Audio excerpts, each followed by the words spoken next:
नमस्कार, times of Swaraj में आप सबों का स्वागत है और मैं हूं संतोष सिंह। और आज हम टाइम्स ऑफ स्वराज में बात बिहार के बाढ़ प्रभावित इलाके की कर रहे हैं। देखिए, जब रात के 3 बजे कोसी के पश्चिमी तटबंध के टूटने की खबर हमें मोबाइल से दी गई तो कल्पना में वो सारी चीज़ें हमारी जेहन से एक बार फिर से वो दौर याद आने लगा 2004-05 में, जब हम उस इलाके में बाढ़ की खबर कवर करने के लिए गए थे। वो इलाका ही बाढ़ प्रभावित इलाका हुआ करता था। तो कल्पना हमारी उसी तरीके से, पूरी कल्पनाशीलता उसी के अनुसार चल रहा था। कोसी का तटबंध कभी उधर नहीं टूटा था, ये बात आप समझ लीजिए। पहली बार कोसी का तटबंध टूटा था और मेरे जेहन में ये था कि 6,67,000 क्यूसेक, जो आज तक कभी 68 के ज़माने में उतने हाइट से पानी आया था, क्या हुआ होगा। हमारे बार बार हमको लग रहा होगा कि कितने लोगों की मौत हो गई होगी, कितना घर बर्बाद हो गया होगा, ये हमारे जेहन में था। क्या हुआ होगा, ये कल्पना हम कर रहे थे। लेकिन आप अगर नीतीश कुमार को देखना हो, नीतीश कुमार के डेवलपमेंट को देखना हो, तो इस बाढ़ के बहाने ही आइए और देखिए कि एक ऐसा इलाका, जिस इलाके में कह सकते हैं कि कोसी का वो शोक वाला इलाका था, मतलब उधर इलाके में आप सोच नहीं सकते कि जब सुबह हम लोग दरभंगा से, जब जमालपुर लास्ट दरभंगा जिला का थाना जाने का होता था, कभी कोई ऐसी बात हुई तो पहुंचने में हम लोगों को पहुंच गए 1-2 बजे तक, उस दिन लौट नहीं पाते थे। और आप देखिए, ये यही तटबंध है जो तटबंध आगे टूटा है। किस तरीके से मोटरसाइकिल पर लोग खबर करने का, हम लोग सोच रहे थे कि आखिर वहां पहुंचेंगे कैसे, क्योंकि उस दौर की चीजें याद कर रहे थे। और तटबंध टूटा तो कितना बड़ा नुकसान होगा। हम लोग सोचते थे कि घनश्यामपुर ब्लॉक डूब जाएगा, बिरौल तबाह हो जाएगा, कई तरह की जो कल्पनाएं हमारी उस दौर की रही थी, उस कल्पना के अनुसार सोच रहे थे कि इतना बड़ी तबाही होगा। लेकिन आप हैरान रह जाएंगे कि कोसी, जिसका जल स्तर समझ जाइए कि कितना हाइट पे पानी चल रहा था, वहाँ ठीक जहाँ तटबंध टूटा है उसके सामने में गुनहा नदी है, मृतप्राय नदी। लेकिन उस नदी में भी जो है सो मनरेगा के तहत संजय झा जिस समय में जल संसाधन मंत्री था तो उसका उड़ाही हो गया था। और संयोग देखिए कि उसी जगह टूटा है। और जब हम मोटरसाइकिल से वहाँ पहुँच रहे, आप कल्पना नहीं कर सकते थे पहले कि बांध पर आप मोटरसाइकिल चले, वो भी बारिश के मौसम में, पूरा कादो किच किच किच किच, चल ही नहीं सकते थे, पैदल चलिए। और वहाँ देख लीजिए कि किस तरीके से लोग मोटरसाइकिल से पहुँच रहा है। देख रहे हैं कि बांध पर गैस पहुँच रहा है और लोग भोजन बनाकर खा रहे हैं। ये कल्पना से परे की बात कि आप उस जगह पर पहुँच जाइए। मतलब सुपौल से सहरसा जाइए, बिहार का सबसे हाईएस्ट लेवल का आपको सड़क दिखेगा। आप कल्पना नहीं कर सकते हैं कि लगभग जहाँ पर ये सड़क बनाई गई है, नीचे जमीन और उसके बीच में कम से कम 100 फीट की ऊंचाई है, और उस बीच में पुल देखिए। मतलब वो उस हाइट में लगता है कोई बहुत बड़ा बराज बना हो, और वहीं सभी उसी जगह पर लोग सुरक्षित हैं। कमला नदी पर जो अभी तटबंध बना है, पूर्वी और पश्चिमी दोनों तटबंध, जरा देख लीजिए सड़क, कितनी अच्छी सड़कें बनी हुई है। मतलब कोसी का पूरा जो वेग हो सकता है ना, आप देख रहे हैं ना सामने जितनी बिल्डिंग देख रहे हैं, कल्पना से परे की बात है कि इस तरीके का बिल्डिंग आप वीडियो में देख रहे हैं ना, कितनी बिल्डिंग है, सारी की सारी बिल्डिंग सरकारी बिल्डिंग है। ये बड़ी बड़ी जो बिल्डिंगें देख रहे हैं, पंचायत भवन है, ITI कॉलेज है। ये कल्पना कर सकते हैं कि उस इलाके में कोई सोच भी सकता था?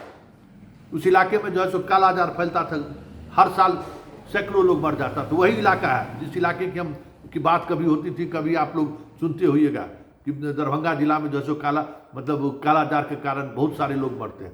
वही किरतपुर और आगे जाके कुशेश्वर स्थान का इलाका है। आप देख लीजिए कितनी बिल्डिंग है, जगह जगह पर आप पुल देख रहे हैं। कोई कल्पना कर सकता था कि इस इलाके में भी पुल इस तरीके से, सब लोग देख लीजिए कि पुल पर बैठ के भोजन बना रहा है। मेरी कल्पना यही थी कि इस कोसी का टूटने का मतलब कुशहा हमारे जेहन में था कि पहली बार टूटा है, हजारों हजार लोग विस्थापित होंगे, मौत होगी, पता नहीं कितनी मौतें होंगी। लेकिन अभी तक जो जानकारी है, 3-4 लोगों की मौत हुई है, जिसको SDRF की टीम अभी उसके डेड बॉडी को खोज रहा है।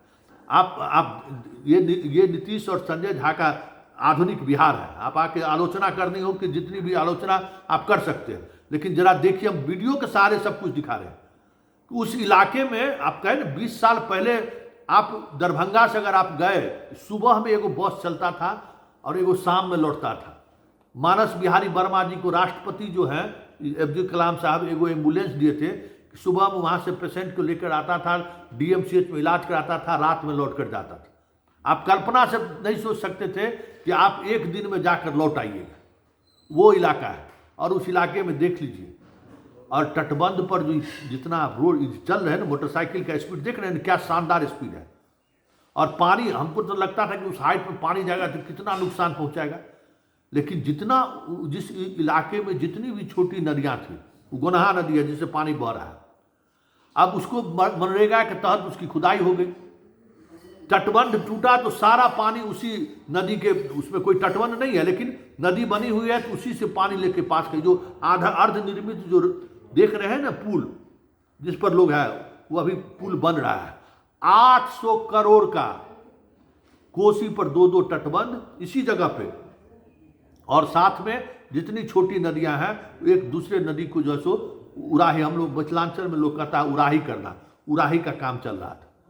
तो ये जो त्रासदी, जो कोसी के तटबंध टूटने का अगर इतिहास अगर आप देखिएगा ना इससे पहले, तो मतलब अंदर से लोग कांप जाएंगे। बाहर के लोग बार बार इसलिए चिंतित थे कि कोसी टूटा मतलब जल प्रलय, लेकिन देखिए कितना जबरदस्त वाटर मैनेजमेंट, फ्लड और भवन निर्माण विभाग भी कह सकते हैं, और आपको पथ निर्माण विभाग ने मिलकर क्या जबरदस्त तरीके से काम किया। और उसमें हम क्रेडिट संजय झा को दिया जा सकता है कि संजय झा ने उस इलाके को किस तरीके से हर नदी को एक दूसरे से जोड़ते हुए, बिना किसी नदी जोड़ो अभियान का, क्योंकि इतना ना नदी यहाँ पहले से दिए हुए है, सिर्फ उस नदी को चैनलाइज उन्होंने कर दिया कि कोसी की त्रासदी में आज सब लोग, नहीं तो आपको कुशहा याद है ना कितने महीने तक चला था, किस तरीके की तबाही हुई थी। और उस वक्त ये 6,63,000 क्यूसेक पानी नहीं था, ये भी सोच लीजिए। उतने बड़े, जो उतने हाइट पर पानी चला, जो बराज के ऊपर से पानी चला गया, और इस जो तटबंध है, इस तटबंध पर जो कालीकरण हुआ, इस कारण से 12 घंटा तक टॉप ओवरफ्लो करता रह गया पानी, लेकिन तटबंध टिका रह गया। एक तो सीख है कि जितना भी तटबंध है उस तटबंध पर आप रोड बना दीजिए, तो एक रोजगार का साधन हम पूरे रास्ते में देखने को मिला कि हर गांव का जो ढलान वाला जो चौक होता है ना, जब देखिएगा कि गांव के लोग नदी स्नान करने जाते हैं या ट्रैक्टर वक्टर का, तो ढलान रहता है, वहाँ पर 10 गो दुकान, चाय का दुकान, घुगनी मुरही का दुकान, आपको पूरे बांध पर आपको कम से कम हजारों लोगों को एक अलग तरीके का रोजगार का भी आप अवसर आप देख लीजिएगा। तो बदलते हुए बिहार में इतने बड़े फ्लड के बावजूद भी ये मेरे लिए कल्पना की पड़े की बात था कि इस तरीके का मतलब कहिए कि जो लोगों का घर में जो सामग्री उसका जो नुकसान हुआ होगा, जान माल की क्षति नहीं हुई। और आप देख रहे हैं कि गैस से कैसे भोजन बन रहा है, चावल देख रहे हैं, चावल का बोरा देख रहे हैं ना, देख लीजिए। ये कभी सोच सकते थे कि इस तरीके से जो तुरंत व्यवस्था लोग जुटा लेगा।